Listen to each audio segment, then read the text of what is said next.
Before the Great Pyramids was a natural limestone outcrop with small hills. Most of the core blocks for Khufu's pyramid was carried directly from this plateau, with finer casing limestone brought from Tura and granite from Aswan. And they really used this landscape to their advantage. First, they identified the high points, shaved them, and terraced them, turning the hill into a working platform. Then you overbuild. Instead of starting with a pyramid shape, you create a rough, gigantic trapezoidal step mass with an integrated ramp system. And once the ramp reaches its full height, you start carving it down into the final pyramid shape. Remember the apex problem? Even the tiniest error at the base explode into huge deviations at the top. But if you work downward from a wide, stable platform, it's much easier to retain this precise angle.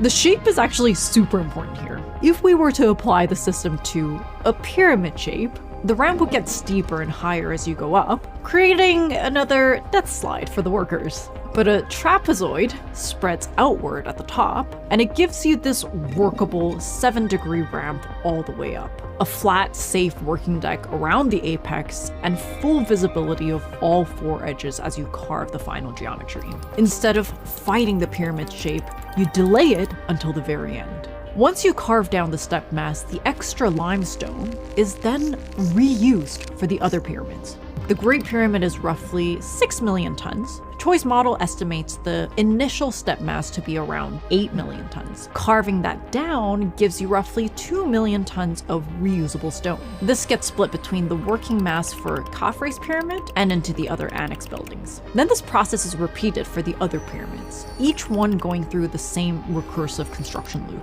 Once you add all of the stone that moves through this loop, you get around 14 million tons circulating through the system, with roughly 1 million tons left over, which weirdly lines up with the mainstream volume estimates for the entire Giza complex. What's interesting about this theory is that it treats the entire plateau as a single construction engine and a closed-loop system, and it actually matches Egyptian behavior. Because the Egyptians were really into recycling. They turned broken boats into furniture, broken furniture became small objects, and later dynasties literally mined old pyramids for new buildings. So a cannibalizing system for the pyramids kind of feels like a very Egyptian thing to do.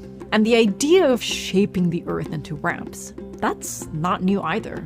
Before the crane, which was invented by the Greeks in the 6th century BC, the landscape was the machinery. The dolmens, the Karnaks, and the early temples, they all shaped the earth into construction engines to build structures that feel impossible. And most importantly, this system explains one of the biggest flaws of the external ramp theory: the missing debris. The ramps weren't lost through time, they were repurposed. But this led me to another very unpleasant thought. See, most theories fail not because we find something wrong, it fails because we find nothing. The massive external ramp? No debris. The internal spiral ramp? No signs of a continuous spiral. The water shaft theory? No canals, no cuttings, no retaining walls. And this way of disproving based on negative evidence totally makes sense from a proper archaeological point of view. But what if that evidence didn't disappear through time, but by design? Maybe for them, a sacred form should not have any trace of a human builder. Maybe they always recycle the construction evidence. Maybe they always restored the site to purity, removed every mark and trace that could give away the construction method. It also means that the absence of evidence isn't evidence of absence.